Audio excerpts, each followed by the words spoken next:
The fires set by protesters around the Kremlin have reached 2 meters high. The patience of the Russian people is completely exhausted. Millions of Russian citizens have started protests all over the country and around the Kremlin, showing his dictatorial behavior to the whole world. Putin's biggest fear has come upon him. Russian citizens taking to the streets are shouting that Putin must end this war, not that he has to. The people who started rioting set fire to the cars and stores around the Kremlin one by one. The world is talking about these riots in Russia. These riots, which cause huge fires, cannot be prevented in any way. The Kremlin, on the other hand, made an unprecedented move throughout the history of Russia to calm the people who organized protests and riots. The Kremlin's announcement to the public has delighted Russian citizens who are protesting. The fires and explosions around the Kremlin have made the Kremlin authorities very uneasy with a decision taken by Putin in the past weeks. Every citizen of Russia took to the streets to oppose this decision. With the announcement of this decision issued by Putin, all citizens gathered around the Kremlin and big protests took place. Many cars and shops were looted and destroyed in the streets around the Kremlin. The people who are now completely fed up with Putin's oppressive and harsh policies took to the streets to say stop to Putin. Russian citizens trying to make their voices heard to the Kremlin made their voices heard with big fires. Vladimir Putin, who stands out as a leader who does not care about anything, is now completely cornered. The biggest fear of leaders who exhibit dictatorial behavior, which is reflected in world history and is still happening today, is their own people. The reason why this is the case is that there is nothing stronger than the word of people in the country. Putin's dictatorial behavior at the beginning of the war had begun to attract a great reaction around the world. Putin, who managed to seize all broadcasting organizations in Russia, continued to deceive his own people with false news by every day. It is very difficult for dictatorial leaders to display this attitude. A leader who wants to actively display this attitude needs to have all the media and judicial systems in the country in his hands, because the public always trusts the news and decisions coming from these two values. If a dictatorial leader holds these two values in his hands and directs them as he pleases, he can hold the people in his hands to some extent and ensure that the things he wants come true. However, Putin's latest move has made the entire Russian people realize one by one what is wrong and what is a lie, with the Russian people coming to this realization. Putin has nowhere to run. Putin, on the other hand, is trying to completely exonerate himself by publishing fake news again and again with the media outlets he holds after the events. Many media outlets in Russia are full of lies. The Russian army, which is known to have emerged victorious from many operations, cannot even stand against the Ukrainian forces on the battlefront. These media organizations, which make pro-Putin fake news with many lies, are refuted by the images and videos shared by the Ukrainian army on social media platforms. Although the people of Russia know the situation of the army quite well, the truth behind the lies is that the Russian army is in great distress. The Russian people have recently started to realize the real situation by proving the lies and games that have been going on in the country one by one. The people who realized these games took to the streets to make their voices heard, and protests were launched all over the country. People hold Putin responsible for the great economic crisis in the country. Putin, who has made many wrong moves against the Russian-Ukrainian war and the crisis in the country, will not be able to get away from the power of the people this time. Putin, who has caused so much trouble to his country in line with his own personal wishes, has started to be very afraid of his own people. The Russian people, which is experiencing major defeats on many fronts of the war, has started to experience great difficulties. The Russian army, which is suffering great losses day by day, cannot reach the sufficient number of soldiers to continue its occupations. The Russian army, which cannot reach the number of soldiers, cannot even provide weapons to its soldiers on duty. The Russian army, which has become unable to invest in the military industry in any way, has begun to feel the effects of the economic crisis to a great extent. Russia, which has lost its best sources of income with the operations organized by Ukrainian forces, continues to experience the economic crisis at its most extreme stage. Citizens in the country have started to meet even their daily needs, with difficulty reacting to how difficult life has become in Russia. The people have exhausted their patience and are taking to the streets to organize anti-war and anti-Putin protests. Citizens from many cities are gathering around the Kremlin and trying to make their voices heard. Around the Kremlin were about 100,000 citizens gathered, echoes with slogans of "Putin resign." The Russian people, trying to make their voices heard, could not get any answer from the Kremlin. And things got very complicated at this point. Russian citizens trying to make their voices heard decided to make their voices heard with violence. The people of Russia, who did not completely lubricate the cars and stores around the Kremlin, set fire to the places they did not lubricate and caused big fires. The big fires around the Kremlin could not be intervened in any way. The protesters who started to prevent the fire brigades from reaching the fires neutralized the fire brigades and soaked the Russian forces inside the Kremlin with hoses. The people who wanted to make their voices heard to the Kremlin also launched many campaigns on social media platforms. The Russian people who collected many signatures in the campaign presented these signatures to the Kremlin palace and waited for an answer. Kremlin officials, on the other hand, were in a very uneasy state due to the turmoil outside after evaluating the signatures presented by the people of Kremlin. The authorities decided to give a speech to the protesters in front of the Kremlin palace. This speech had a huge repercussion around the world and drove Putin crazy. In the speech to Kremlin, which stated that the people's desire to remove Putin from power would be evaluated, officially draw Putin crazy. After the speech, which created a great shock effect on Russian leader Vladimir Putin, Putin's biggest fear came to him. The most powerful substance in a country is the people. There is nothing that the people cannot do and impose within the country. The people who have the right to elect and be elected can take the leader of the country to early elections and remove him from power by organizing the necessary protests. Putin, who has been trying to deceive the whole country with lies and falsehoods, is no longer succeeding. Many citizens in Russia say that they no longer want to live on Russian soil.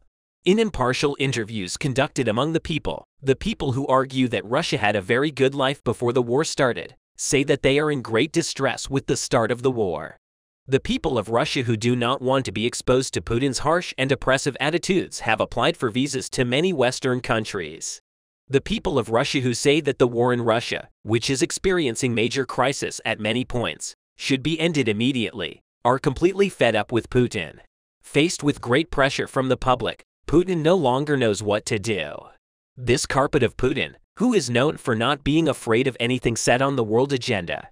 The development of Ukrainian forces and warfare has also started to create great difficulties for Putin. Ukrainian forces, which are making the best use of the incoming aid, are defeating Russian forces at many points. Following drone attacks that allegedly hit the port city of Sevastopol this morning, Russian forces are on high alert in occupied Crimea. The Kremlin-backed administration suspended all maritime passenger transport in the area after air defenses were scrambling to counter multiple drones. In other news, local governor Mikhail Rostov-Sev reported explosions in the South Bay area near the anchorage of Russia's Black Sea Fleet. Governor Roswellasheyev stated that the Russian fleet was attacked by 3 drones early this morning. It also came under attack from several surface drones in the port of Sevastopol. The Russian Navy reported that no ships were damaged. The Russian air defense system could not resist the UAVs entering the Gulf, while many warships were damaged in the attack. Several communication radio stations on the Crimean Peninsula were reportedly hacked. Russian Defense Minister Sergei Shoigu confirmed that the military facilities in Sevastopol on the Crimean Peninsula were attacked by 3 drones. Shoigu, at the meeting with the officials at the ministry, stated that military facilities in Sevastopol in Crimea were hit by drones between 4 a.m. and 5:56 today local time, and expressed their concern about the situation after the successive Crimean attacks. Fear gripped Russia, which has been occupying the position of occupying Ukrainian territory since 2014. Ukraine's specific offensive have cornered the Kremlin. Russia continues to increase the number of warplanes in the Crimean Peninsula, which it occupies for fear of taking it back after Ukraine's attacks. There are currently at least 260 Russian warplanes and helicopters on the peninsula, and 69 of these aircraft have been dispatched to the peninsula in the spring under the pretext of exercise. Crimea, which was occupied by Russia, was turned into a military base area by the occupying forces. Since the beginning of the invasion, Russia has deployed a total of 87 aircraft, including fighter jets, bombers, combat helicopters, and unmanned aerial vehicles to Belbek Airport. Of these, 35 were brought to the peninsula this month. By the end of March, Russia had begun to increase its military presence near the Ukrainian border and in occupied Crimea. In the statement made by the Ministry of Defense of Russia, it was stated that the military control was started in the southern military district. According to the statements of experts, it is planned to send approximately 40,000 Russian soldiers to the Ukrainian-Russian border and 40,000 Russian soldiers to the occupied Crimea under the so-called control. Finally, the Russian leader of Vladimir Putin, who made a surprise visit to the Ukrainian port city of Mariupol and stepped into the territory of Ukraine for the first time, almost ignited the Crimean attacks. Russian leader Vladimir Putin appeared on occupied territory for the first time since the beginning of the war. The other day, Putin visited the port city of Mariupol, which Russian troops wiped off the map in the spring last year. For Russia, we can say that he drove at midnight on the streets of Mariupol, which is in a vital position on the southern front, where the land connection with Crimea was established, and then went to a concert hall and fueled the fire. While Putin's visit made headlines of the international media, the Ukrainian army launched its long-planned attacks. The Ukrainian army first launched a daring attack on Russian cruise missiles transported by rail in the town of Zonko in northern Crimea, then blew up a gas pipeline at its second address. A poll regarding the explosion on the Crimean town of Koi. The Ukrainian military agency stated that a large number of Caliber cruise missiles were destroyed as a result of an explosion, saying that the missiles were transported by rail and were intended for launching submarines.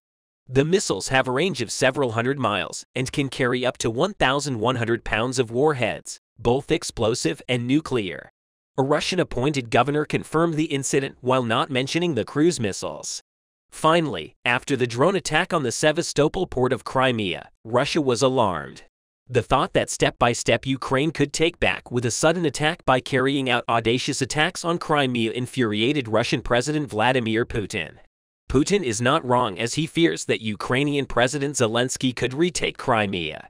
President of Ukraine Vladimir Zelensky stated in every word that they will restore the peace by retaking Crimea, and his attack indicates that lightning will strike in Crimea very soon.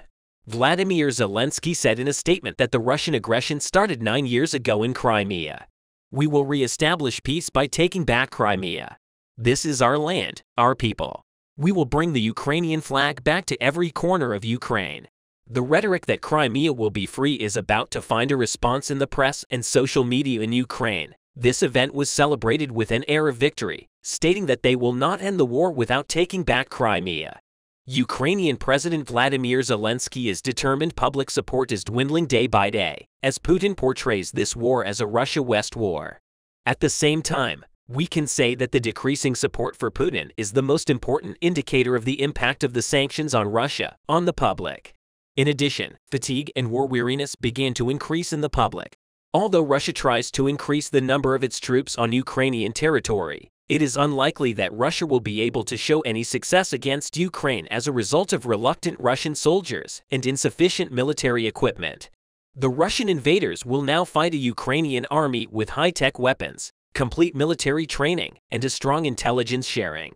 We can say that the offensive that it plans to launch in the coming days are quite critical in order for both sides to survive in the current conjuncture. Apart from these, Crimea is a matter of dignity for the Russian administration. The majority of Russians also consider Crimea as part of their country. Therefore, Putin can mobilize much larger segments and take the war to another dimension by saying the country is in danger. Aid to Ukraine has reached unprecedented levels throughout modern history.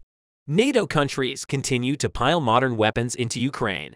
According to December 2022 data, the total amount of military aid provided by the United States to the Kiev administration reached $50 billion in the coming days. When the violence and destruction will increase, there is no option to slip between the two sides. In conclusion, we can say that the success of attacks of the Ukrainian army are a clear indication that Ukraine is preparing to clear the Crimean Peninsula from occupation. It seems that Crimea will determine the fate of the war between Russia and Ukraine, as Ukrainian President Vladimir Zelensky said. And everything started with Crimea and will end with Crimea. The security service building in Rostov, Russia, caught fire after a violent explosion. The fire increased its intensity in a short time. In the images shared on social media, It was stated that the fire rose about 30 meters. With this, a huge cloud of smoke covered the city of Rostov. The fire spread over an area of 800 meters squared. 2 walls of the burning building collapsed. Russian traffic police banned the passage of cars on some of the roads in the area. There was heavy traffic in the city of Rostov. Russian media reported at least 1 person died and 2 people were injured as a result of the fire. It is estimated that the number of dead and injured extracted from the fire debris will increase. Fire brigades of the Russian Emergencies Ministry arrived at the scene with 25 special vehicles and 63 personnel. The street where the burning building was located has been taken under security tape, according to the security service. The fire started around 12:30 local time. It took about 4 hours to bring the fire under control and extinguish it. Residents and local news agencies in Rostov said that violent explosions were heard in the area before the fire. Following these statements, claims that there was an ammunition depot in the building came to the agenda, but these claims were not confirmed. Images shared on social media and statements made by Russian officials showed that the allegations were not true and provided information about the cause of the explosions. Russian authorities made a statement about the cause of the fire in the security service building. The Russian security service explained the cause of the fire as the ignition and explosion of mineral oils and fuel oil in a workshop inside the building. Rostov Governor Vasily Golubev said that the explosion was caused by the ignition of electrical cables. Many comments were made after the announcement about the explosion in Rostov. These comments included that Ukrainian partisan and sabotage groups were behind the fire. However, this claim was quickly refuted by Mikhailo Podolyak, a senior aide to Ukrainian President Volodymyr Zelensky, with a post on his social media account. Podolyak wrote as follows: "Any FSB building that burns or explodes in RF, especially in Rostov region, clearly indicates that this is a manifestation of panic, weakening of power control, and transition to a major internal conflict. Ukraine doesn't interfere, but watches with pleasure." Podolyak's statement, "Ukraine doesn't interfere, but watches with pleasure," attracted a lot of attention. Ukrainian social media accounts also shared many posts about the fire, so much so that many social media users wrote that smoking Russian soldiers blew up the building. These ironic posts, along with mocking the statements of Russian officials, were a reference to the smoke rising during the fire. Russia lost a strategic unit with the fire in the security service building because the building that caught fire belonged to the Border Patrol Department of the Security Service. It is noteworthy that the city of Rostov is only 75 miles from the Ukrainian border. The city of Rostov borders Ukraine's Donetsk and Luhansk regions. There are intense clashes have been taking place since the beginning of the Ukrainian occupation. The fact that the Russian invaders unit monitoring the activity on the Ukrainian border was engulfed in flames caused great fear in the Kremlin because the Ukrainian army is crossing the occupied territories and approaching Russia. The fire in Rostov brought to mind an incident that took place in Rostov in the past. In the past months, the Russian security service announced that it had arrested 3 people. They were Russian teenagers, 2 of them 17 and 1 21 years old. They did not want to participate in the invasion of Ukraine for Putin's personal interests and career. For this reason, they were caught when they were about to set fire to the military conscription and registration office in Rostov. But a Molotov cocktail. The number of fires of unknown origin in Russia is increasing every day, so much so that explosions and fires have occurred in many regions of Russia in recent days. Here are some of the fires and explosions in the last 10 days. A major fire broke out at a military aviation school and oil refinery in Krasnodar, Russia. An industrial warehouse in Odintsovo, Moscow, also went up in flames at night.